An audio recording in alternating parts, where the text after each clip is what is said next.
It began, as these things often do. Not with a bang, but with a quiet, insidious drip.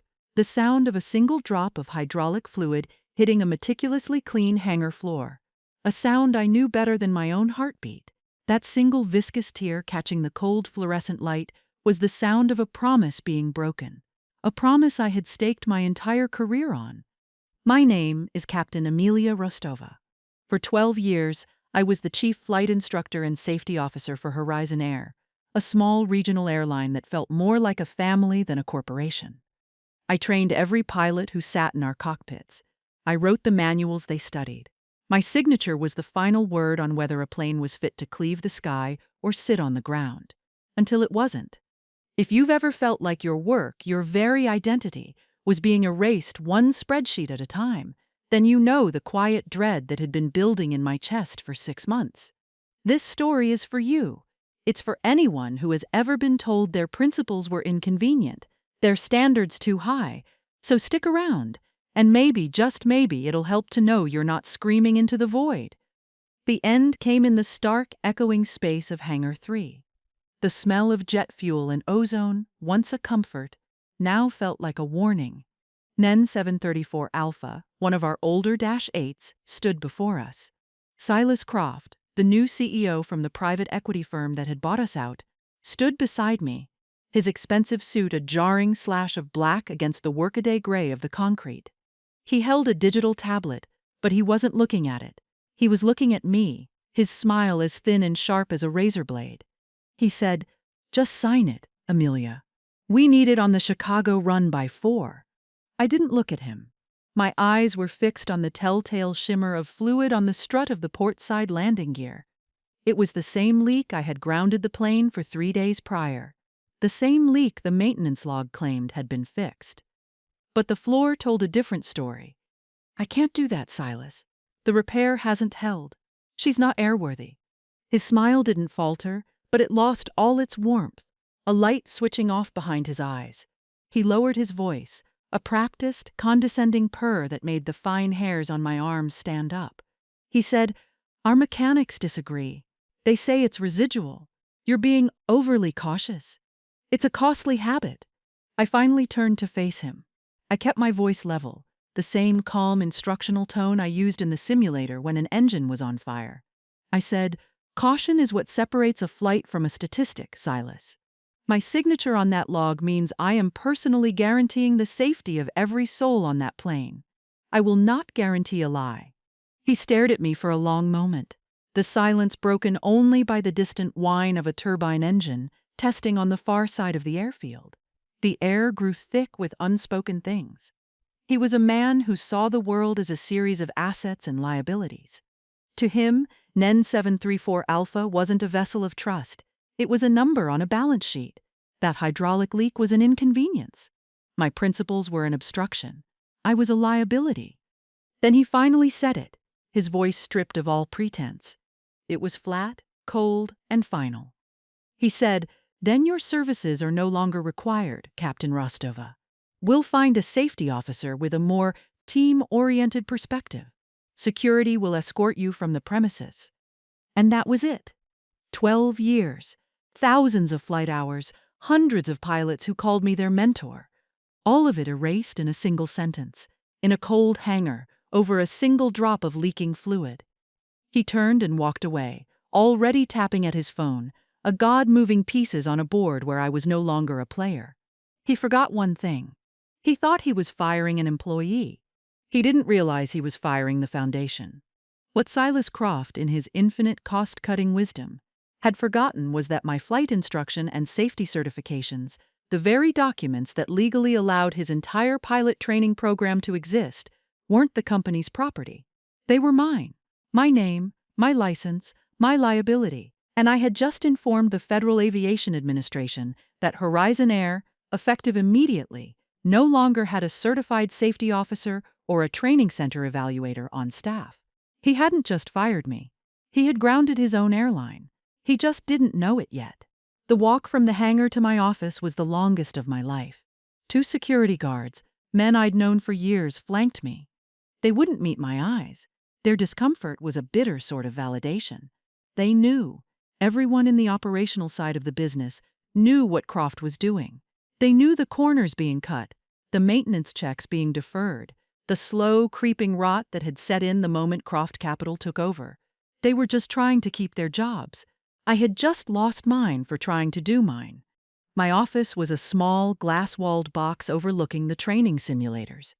For years it had been my sanctuary, the place where I could be a pilot even when I was on the ground. The walls were covered in aeronautical charts, system schematics for the Dash 8, and photos of graduating classes of new pilots, their faces beaming with pride. My desk was a controlled chaos of flight logs, training syllabi, and FAA regulations bound in thick, worn binders. It was the epicenter of my life's work. The guards stood at the door, their presence a suffocating weight. They gave me one cardboard box. Standard procedure. "You have 15 minutes, one of them mumbled, his gaze fixed on a point over my shoulder. 15 minutes to dismantle a decade. I moved like a robot, my actions disconnected from my thoughts. My mind was a storm of white noise, a feedback loop of Croft's voice saying, "No longer required." I packed my personal photos first. The one of my father, a career mechanic for a major airline, standing proudly in front of a 747 engine. He's the one who taught me that an aircraft has a soul, and it speaks to you through vibrations, sounds, and smells. You just have to be willing to listen. I packed the photo of my graduation from flight school, my face sunburned and split by a grin so wide it hurt. Then I started on the books. Not the company manuals, but my personal copies, filled with my own notes, highlighted passages, and dog-eared pages. These were my Bibles. As I lifted a thick volume of federal aviation regulations, a small, worn photograph slipped out and fluttered to the floor. It was of Arthur Vance and me, standing on a windy tarmac years ago. Arthur, my mentor, a grizzled, terrifying, brilliant FAA inspector who had taken me under his wing when I was a young, ambitious flight instructor. He looked like he'd been carved from granite and perpetually annoyed by the weather. I was smiling, holding up my newly minted Training Center Evaluator certificate, my TCE ticket, the golden key. Seeing his face was like a physical blow. Arthur had retired a few years back, but his voice was a permanent fixture in my head. "The regs are the floor, Amelia," he used to raff, his voice thick with the gravel of 1,000 cigars. "They're the bare minimum. A good pilot, a real safety officer, doesn't live on the floor. You build the house on top of it." My hands started to shake. I sank into my chair, the cardboard box forgotten on the floor. The white noise in my head began to resolve into specific memories, each one a fresh wave of grief. I remembered the day old man Hemlock, the founder and original owner of Horizon Air, had hired me. He'd been a pilot in the Korean War, a man whose hands were calloused from both the yoke of a plane and a lifetime of hard work. He'd interviewed me not in an office, but in this very hangar, walking me around this very plane, N734 Alpha. He'd pointed to the name painted under the cockpit window, the Spirit of Roanoke. He told me, "Every plane is a promise, Captain. A promise to the passengers that we've done our job so they can do theirs. A promise to the crew that they'll go home to their families. Never, ever break that promise." I had kept that promise. For 12 years, I had been its guardian. When a young co-pilot had misread a fuel gauge and nearly made a critical error, I hadn't reported him. I'd spent 6 hours in the simulator with him until the procedure was burned into his muscle memory. When a freak ice storm hit our main hub, I'd stayed in the operations center for 36 straight hours, rerouting, counseling nervous pilots, and personally inspecting de-icing procedures until my eyes felt like sandpaper. When Croft's consultants had first proposed their optimized maintenance schedule, I had built a 300-slide presentation with a decade of safety data to prove that their optimizations were statistically certain to lead to a catastrophic failure within 5 years. I won that battle, but it had marked me. I was no longer seen as a team player. I was an obstacle. The memories kept coming, faster and faster. The small cuts, the good coffee in the break room, replaced by cheap, bitter sludge. The experienced, unionized mechanics being offered early retirement and replaced by younger, non-union contractors. The memos filled with corporate jargon like synergistic efficiency, and right-sizing, all of it code for hollowing out the soul of the company. I remembered Marcus Thorne, the new COO and Croft's right-hand man, laughing in a meeting when I'd insisted on purchasing a higher-grade, more expensive brand of de-icing fluid. He'd called it my gold-plated safety blanket. My breath hitched. The grief was turning into something else, something hot and sharp, anger. A cold, quiet fury that started in the pit of my stomach and spread through my veins like ice. They hadn't just fired me.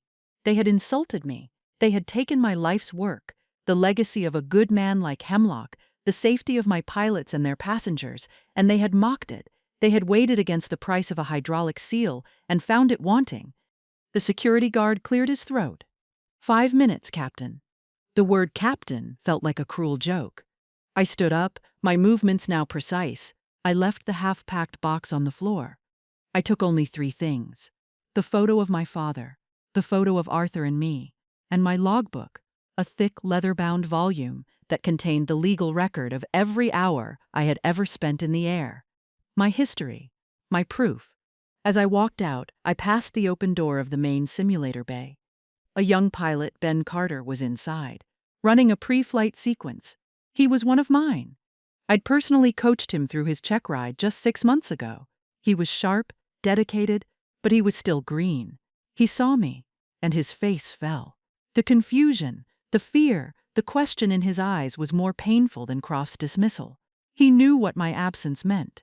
He knew that the one person who always had his back, the one person who would go to war to keep him safe, was being marched out the door. I gave him a small, tight nod. A promise I wasn't sure I could keep. Stay sharp, kid. The breakdown didn't happen until I was in my car, parked in the last row of the employee lot. I watched the security guards get back into their golf cart and drive away. I was officially an outsider. The key card in my pocket was now just a useless piece of plastic. The silence in the car was absolute. The engine ticked as it cooled. I stared at the terminal, at the tail of a Horizon Air plane, taxiing toward the runway. From this distance it looked perfect. A sleek, beautiful machine, a testament to human ingenuity. But I knew the truth. It was a promise waiting to be broken. And then it hit me. The full weight of it, the humiliation, the rage, the sheer terrifying uncertainty of what came next. My hands gripped the steering wheel, my knuckles turning white. A single hot tear slid down my cheek, then another.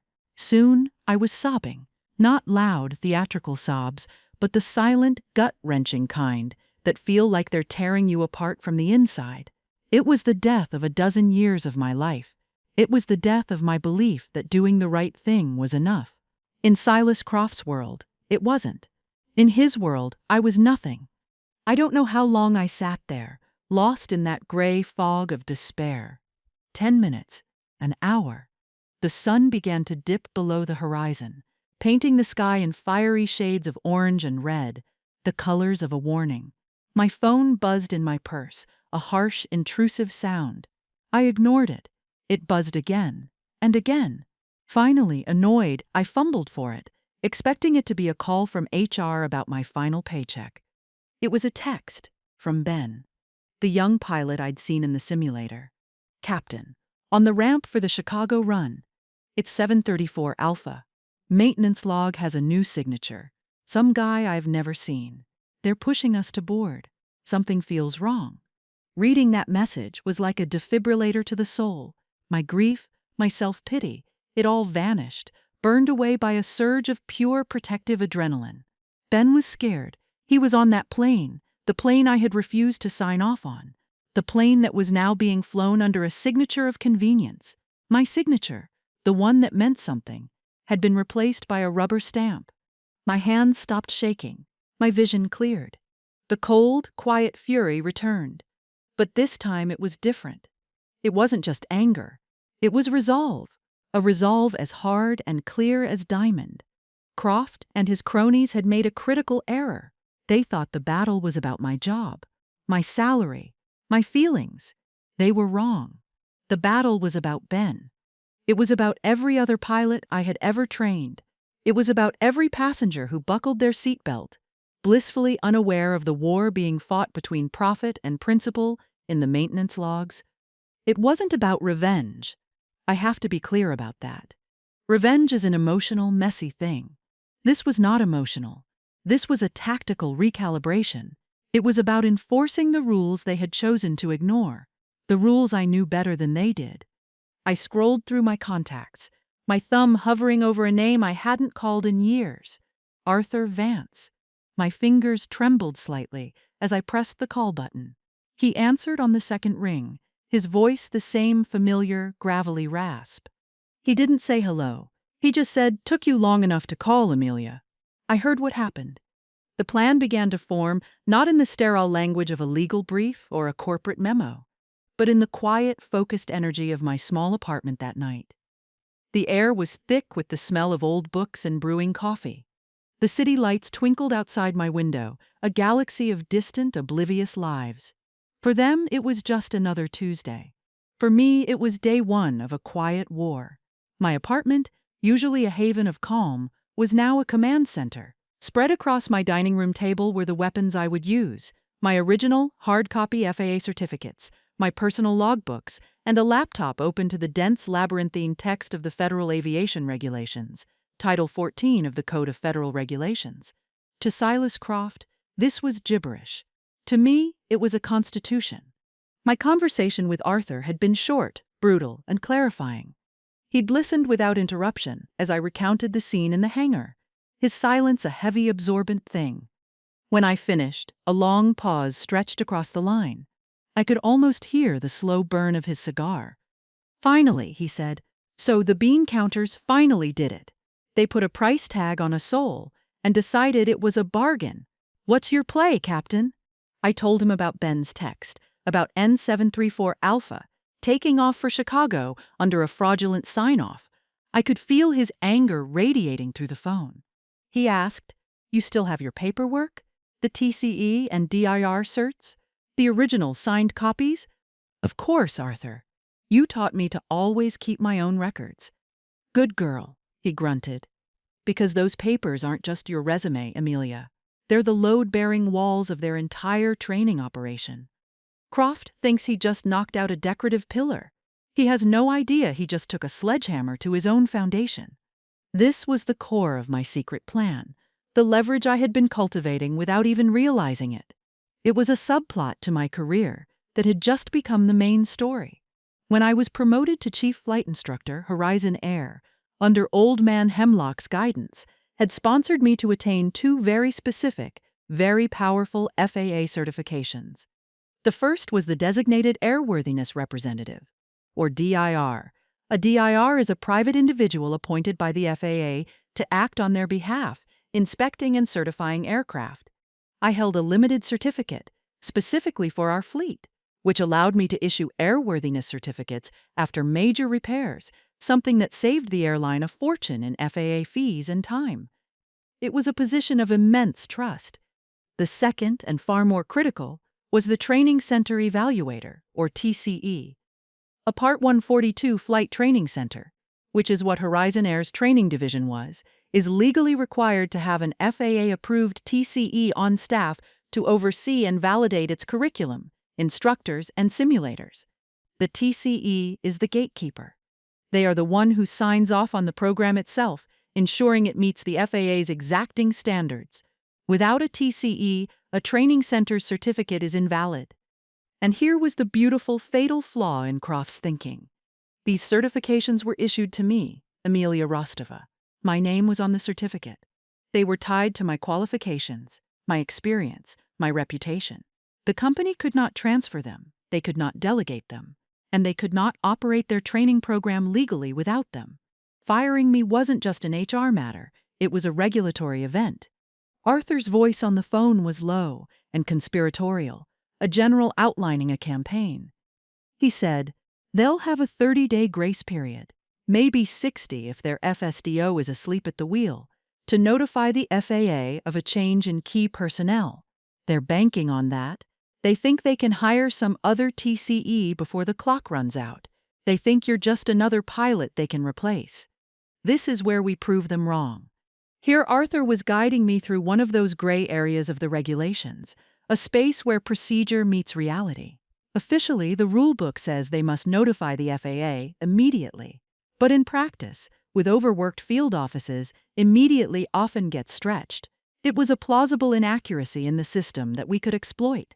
Croft was counting on that bureaucratic lag. He was assuming he had time. We weren't going to give it to him. It was my duty, as the departing certificate holder, to inform the FAA of my change in status. It was a simple professional obligation, but the timing of that notification, that was entirely up to me. Arthur's subplot, his own story, began to weave itself into mine. He had retired from the FAA 5 years ago, burned out and disillusioned. He'd seen the slow creep of corporate culture prioritize balance sheets over safety. He'd fought 100 smaller battles against the Silas Crofts of the world and felt he was losing the war. His retirement wasn't a victory lap, it was a retreat. He'd told me once, over a beer, that his greatest regret was leaving the field to the wolves. Now, in my fight, he saw a chance to draw a line in the sand. This wasn't just about helping me, it was about defending the very principles he felt he had abandoned. His voice had a fire in it I hadn't heard in years. He told me, "There's a network out here, Amelia. A quiet one. Pilots, mechanics, inspectors, people who remember how things are supposed to be done. The ones who haven't bowed to the money men. I've kept in touch. Let me make some calls. Let's make sure that when Horizon Air goes looking for a new TCE, the well is dry." While Arthur activated his ghost network of old-school aviation professionals, my job was to build the legal and logistical framework for what came next. This is where my own foresight, my own quiet rebellion, came into play. For the past year, as I watched Croft's takeover unfold, I'd started preparing for a day like this. It wasn't a conscious plan for revenge, it was more like a pilot's instinct to always know your emergency exits. It was about creating options. I had formed a sole proprietorship LLC under my own name 6 months prior. On paper, it was for aviation consulting. It had a business bank account, a registered agent, and a clean legal history. It was a parachute, packed and ready, waiting for the moment the plane started to go down. I'd used a small inheritance from my grandmother, a woman who always told me to have walk-away money to fund it. I also had a second laptop. Not a company machine, but my own matte black encrypted device. On it was a mirror of my entire professional life, every training manual I had ever written, every safety bulletin, every syllabus, every FAA correspondence. But this wasn't stolen company property. I had written most of these documents from scratch, on my own time, over years. While they were used by Horizon, the intellectual property was a murky, debatable area. Old man Hemlock had given me verbal carte blanche to use and develop them as I saw fit. Croft's lawyers would surely argue they owned it, but the lack of a clear work-for-hire contract on those specific early documents was a legal gray area I was prepared to live in. It was another plausible inaccuracy in the corporate legal structure, one that favored me. And I had my allies, not just Arthur, but people still inside. The most important was Maria Flores, the head of scheduling. Maria was a quiet, fiercely competent woman who had been with Horizon even longer than I had. She saw the pilots not as numbers on a roster, but as people. She knew their families, their schedules, their strengths, and their weaknesses. She and I had worked hand in glove for a decade, a 2-woman team ensuring the complex dance of crewing and aircraft availability was always, above all, safe. Maria despised the new management.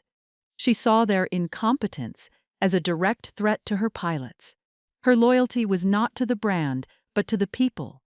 I sent her a carefully worded text message late that night. "Maria, I'm okay. Taking some time. Could you do me a favor? Send me a non-company email with the current training and certification schedules for all active pilots, just for my records." It was a bold request. That information was proprietary. But I knew Maria. I knew her frustration had been building. I was betting on her loyalty to me and to safety over her loyalty to Silas Croft. The reply came 3 hours later, at 2 a.m., to a new encrypted email address I had sent her. No text, just an attachment. A single massive spreadsheet. It contained the name of every pilot at Horizon Air, their current flight status, and, most importantly, the expiration dates for their recurrent training and certifications. It was a ticking clock. For every pilot, there was a date by which they legally had to complete simulator training with a certified TCE. Without me or a replacement, every one of those dates was a landmine. As each pilot's certification expired, they would be grounded. One by one, the airline's roster of active pilots would shrink until it couldn't staff its routes. Looking at that spreadsheet, I understood the true scale of my leverage. I wasn't just the key to their training program, I was the key to their entire operational future. The spreadsheet was a doomsday clock of Croft's own making. The final piece of the plan was the most delicate, the letter to the FAA. It couldn't be emotional. It couldn't be accusatory. It had to be a model of professional decorum. Just the facts. I spent 2 hours drafting it, with Arthur acting as my editor over the phone. To the attention of the Flight Standards District Office, FSDO name.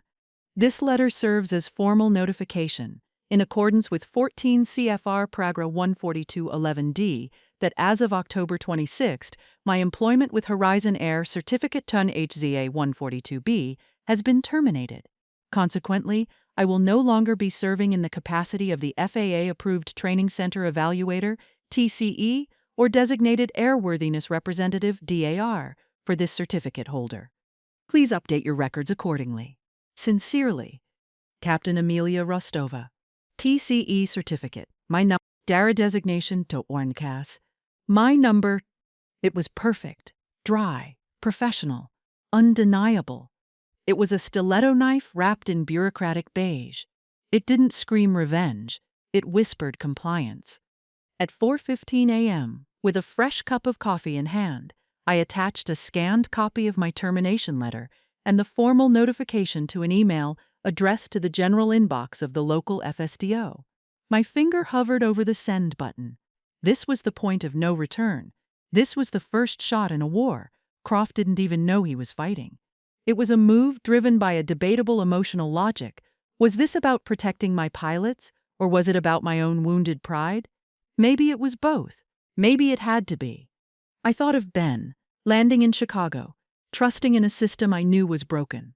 I thought of Old Man Hemlock's words about a promise. I thought of Silas Croft's smug, dismissive smile. It wasn't about revenge. It was about resetting the board. I clicked send. The silent takeover had begun. The first 24 hours were the loudest kind of quiet. The email to the FAA vanished into the digital ether, met only by a sterile, automated reply confirming its receipt. There were no immediate fireworks, no sirens, no panicked phone calls. For a full day, the world continued as if nothing had happened. Silas Croft was likely sitting in his corner office, smugly satisfied, believing he had successfully excised a difficult employee and streamlined his operation. He was admiring the new, clean lines of his corporate architecture, oblivious to the fact that I had just pulled the keystone from its arch. I spent the day in a state of hyper-alert calm. I methodically transferred my life's work from the encrypted laptop to a series of redundant hard drives. I updated the website for my new consulting LLC, populating it with my credentials, my philosophy of safety, and carefully anonymized case studies from my career. I was building my ark while Croft was celebrating the coming flood. Arthur called me mid-afternoon. His voice was grim but satisfied. "The word is out," he said.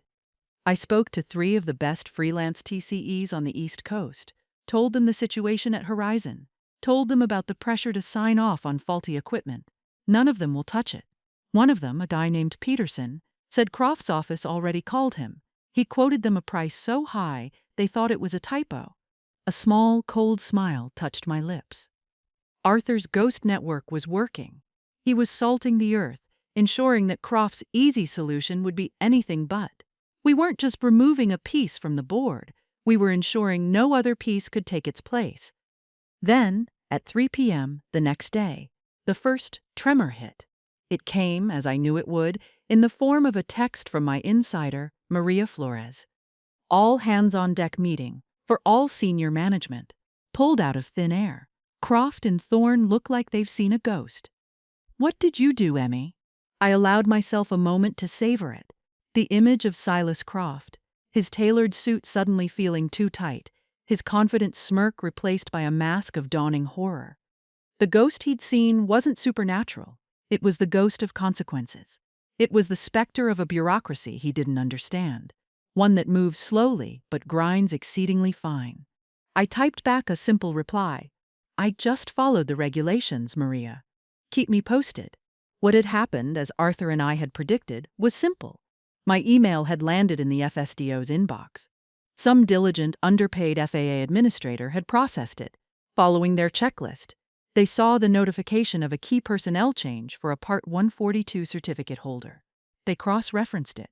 They saw that Horizon Air's sole TCE was now gone. The administrator, likely with a sigh, picked up the phone and made a polite bureaucratic inquiry to Horizon's listed point of contact for regulatory affairs. This was probably Marcus Thorne, the COO, the man who had mocked my gold-plated safety blanket. I could picture him, leaning back in his chair, taking the call with casual arrogance. The FAA official on the other end would have been maddeningly polite. "Good afternoon, Mr. Thorne. This is Jane from the FAA's Flight Standards District Office. We're just calling to follow up on a notification we received regarding a change in your designated training center evaluator." Thorne, at this point, would have felt a flicker of annoyance, but not yet alarm. He probably thought I had filed some kind of complaint. "Yes, we've made some personnel changes," he would have said, his voice dripping with condescension. "We're in the process of streamlining our operations."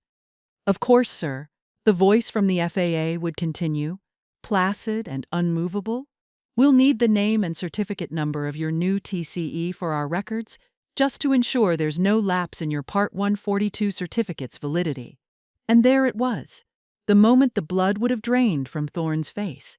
The moment a vague HR issue transformed into a 5-alarm corporate fire. He would have stammered. He would have blustered. He'd have said they were in the process of recruiting. The FAA official, unmoved, would have calmly explained the regulation, that the training center cannot legally operate without a certified TCE, that all training activities must be suspended until a new approved TCE is in place and the FAA has been duly notified. Thorne would have hung up the phone, the plastic suddenly feeling slick with sweat in his hand. He would have sprinted to Croft's office. The panic would have begun to ripple outward. My phone buzzed again. Another text from Maria. "They're screaming. I can hear Croft through 2 closed doors. They're tearing apart the HR files. They're on the phone with legal." The beautiful part was, there was nothing for their lawyers to do. This wasn't a lawsuit. It wasn't a dispute. It was a statement of fact. I no longer worked there. Their certification was contingent on my presence. The syllogism was as simple and brutal as a guillotine. The next move came faster than I expected. Late that evening, an email landed in my inbox. It was from a generic HR address at Horizon. The subject line was curt. "Urgent your employment status." The body of the message was a masterpiece of panicked corporate backpedaling. It claimed my termination had been a misunderstanding, that it was a result of a communication breakdown during a period of dynamic restructuring. They were formally rescinding my termination and requested I report to my office at 9 a.m. the next morning to discuss my reintegration. They were trying to put the genie back in the bottle. They thought they could just say oops and I would come trotting back, grateful to have my job back, and the whole problem would disappear. They still didn't understand who they were dealing with. This wasn't a negotiation. It was a checkmate they hadn't seen coming. I forwarded the email to Arthur. His reply was instantaneous. "The rats are squealing. Don't take the bait. Let them sweat." He was right. Responding would show my hand. Silence, on the other hand, was a weapon. It would feed their panic.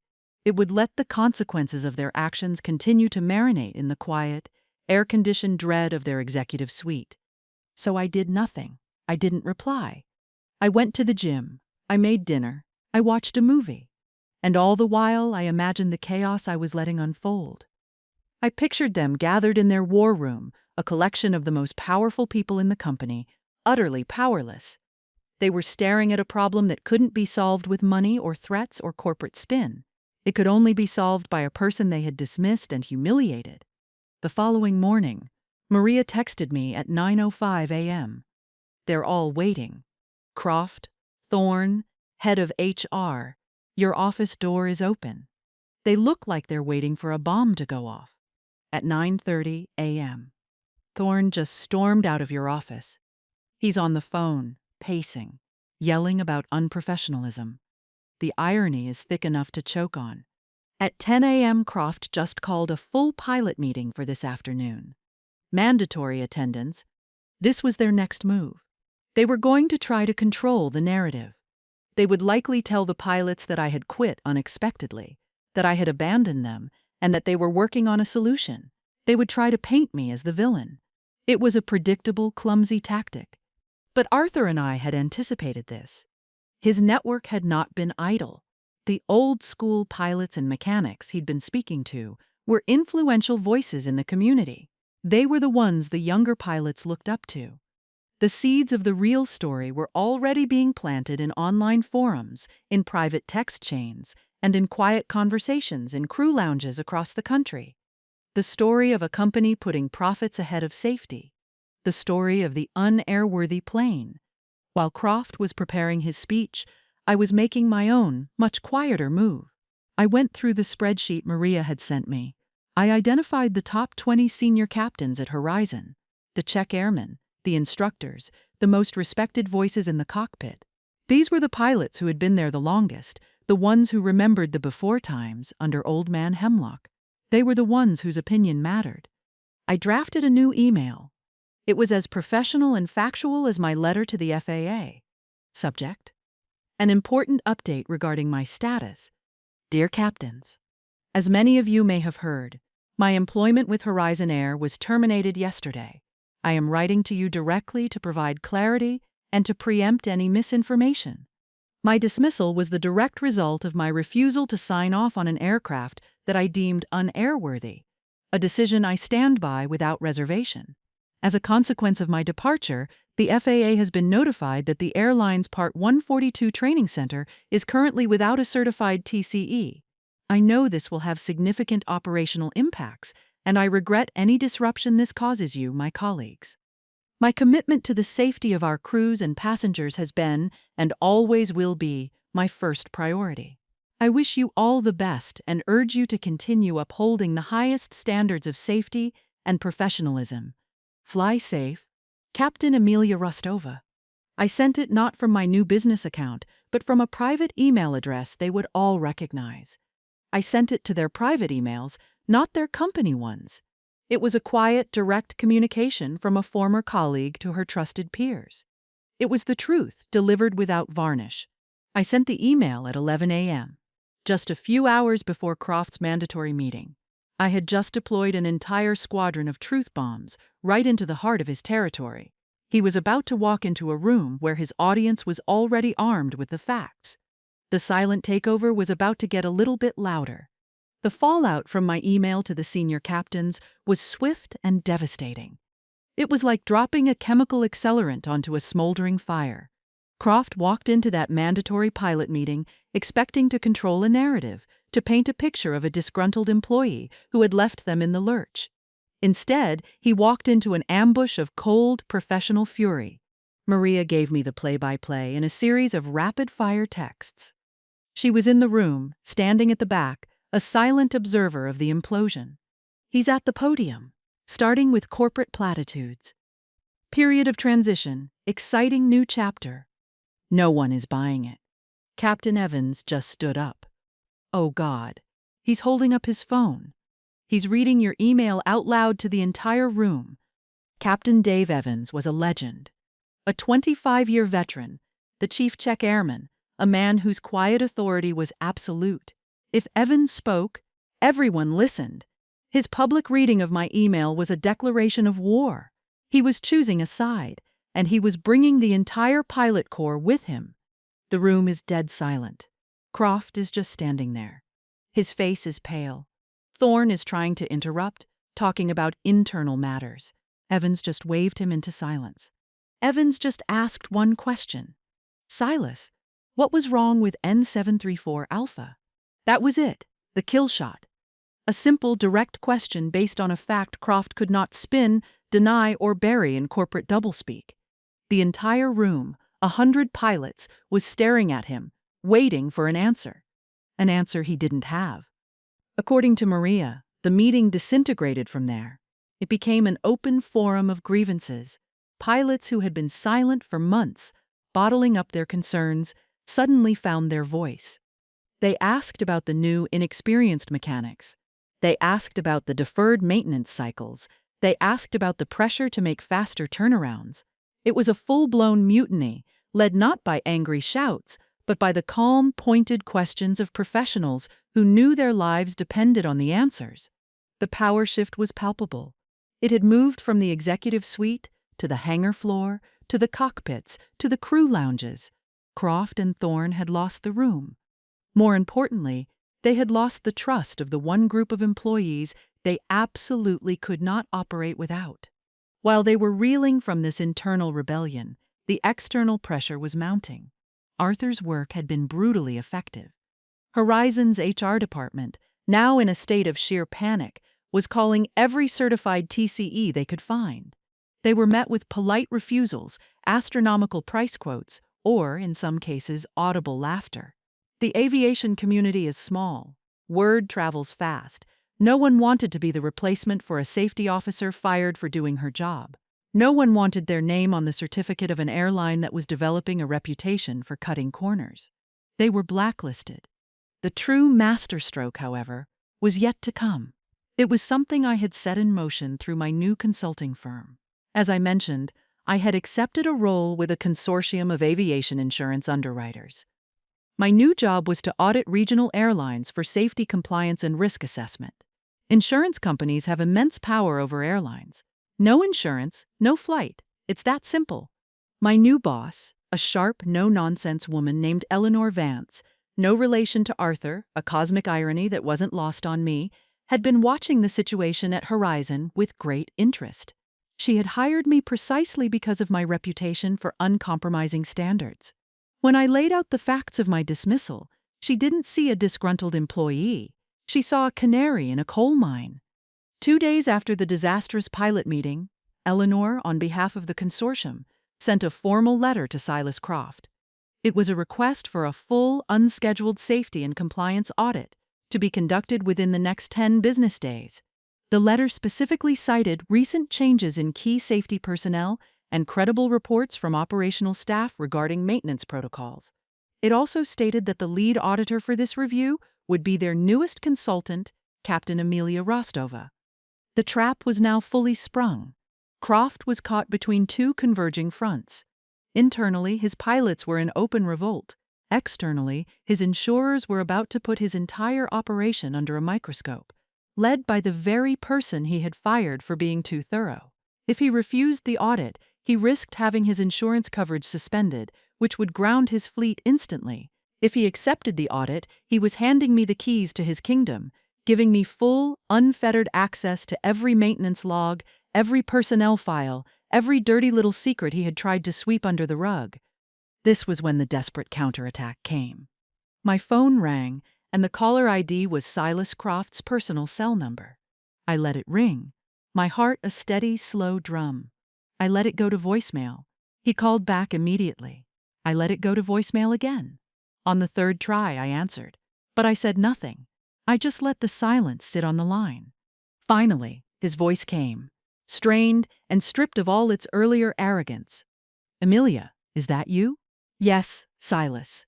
He launched into a frantic, rambling speech. It was a pathetic mix of feigned apology, veiled threats, and desperate pleading. He talked about the misunderstanding again. He said he had been misinformed by his operational team. He said my termination had been a procedural error that had already been corrected. Then came the offer. He offered me my job back, effective immediately. He offered me a 50% raise. He offered me the newly created title of Vice President of Safety and Regulatory Compliance. He promised me full autonomy, a bigger budget, a dedicated staff. It was everything I had ever fought for, everything I deserved, being offered to me by the man who had tried to destroy me, only because his own destruction was now imminent. I listened patiently, letting him spill it all out. When he finally ran out of breath, the line was quiet again. I let the silence stretch, letting him dangle in the void he had created.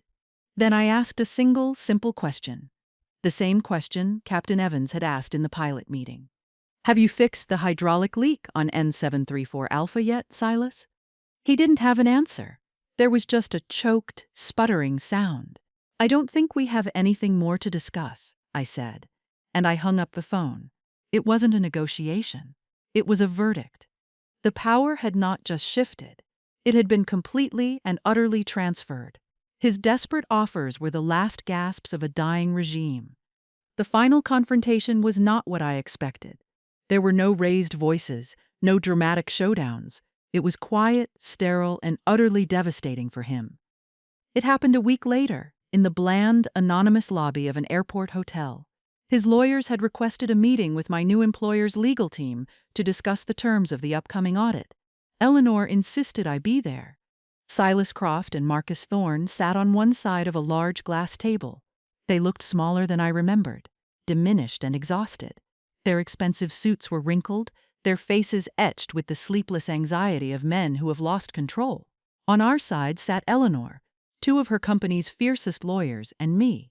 I wore a simple dark blue blazer and said nothing. I was no longer a participant in the drama. I was an instrument of the consequences. Croft's lawyers tried to bluster. They talked about proprietary information, about professional courtesy. They tried to frame the audit as an act of bad faith, hinting that I was using my new position to harass my former employer. Eleanor let them talk for 10 minutes. Then she calmly slid a single sheet of paper across the table. It was a printout of an article from a major aviation industry journal. The headline read, "Pilot Exodus Looms at Horizon Air Amid Safety Concerns." The article detailed, with quotes from several anonymous but clearly senior pilots, the growing crisis of confidence at the airline. It mentioned the grounding of the training program. It mentioned my departure. It painted a picture of a company in freefall. "Your problem isn't with us, Mr. Croft," Eleanor said, her voice as cool and sharp as ice. "Your problem is that your pilots don't trust you to keep them safe. Your problem is that your planes may not be insurable. My auditor, Captain Rostova, is here to determine the facts. The audit proceeds as scheduled, with her as the lead. Or we can have a different conversation about the immediate suspension of your policy. Your choice." The fight went out of them completely. Croft slumped in his chair, a puppet with his strings cut. He looked at me, a desperate, pleading look in his eyes.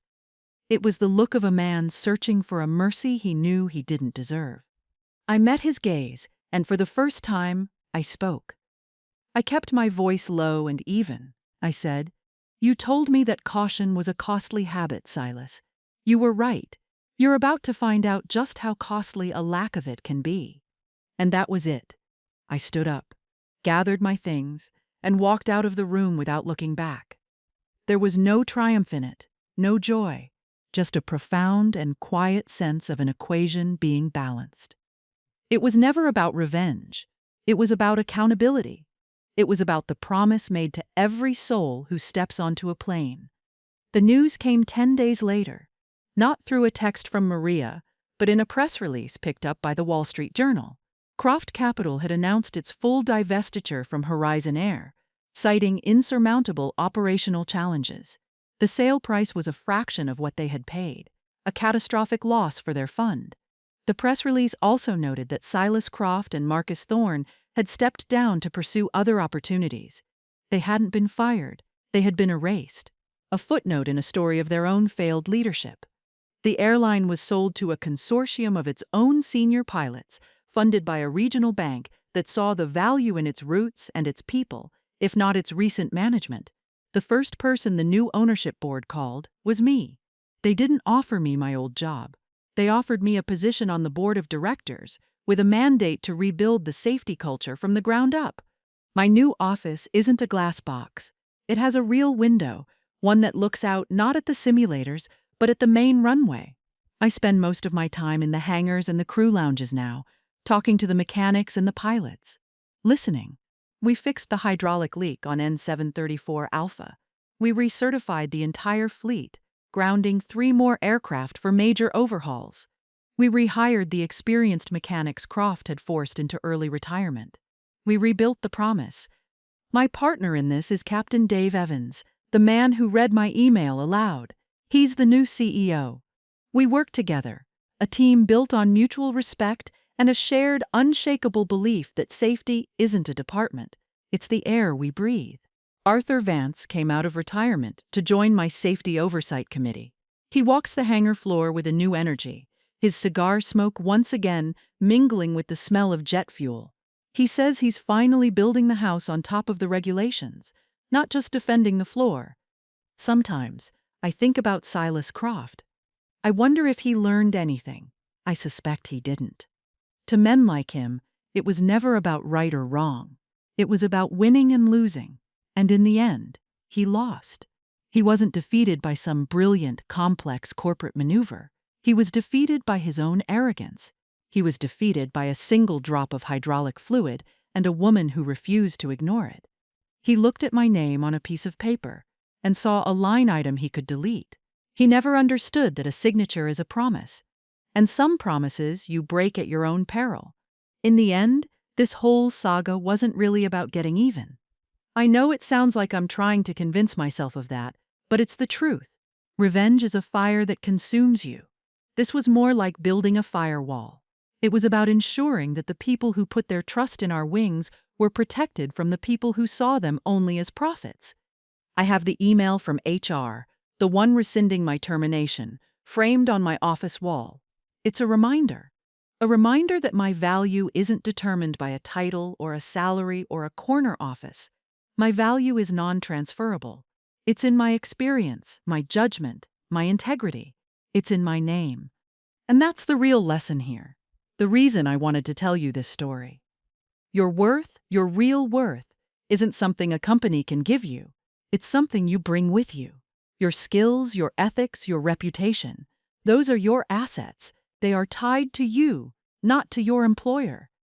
In a world that constantly tries to commodify us, to make us interchangeable parts in a corporate machine, you have to remember that you are the architect of your own career.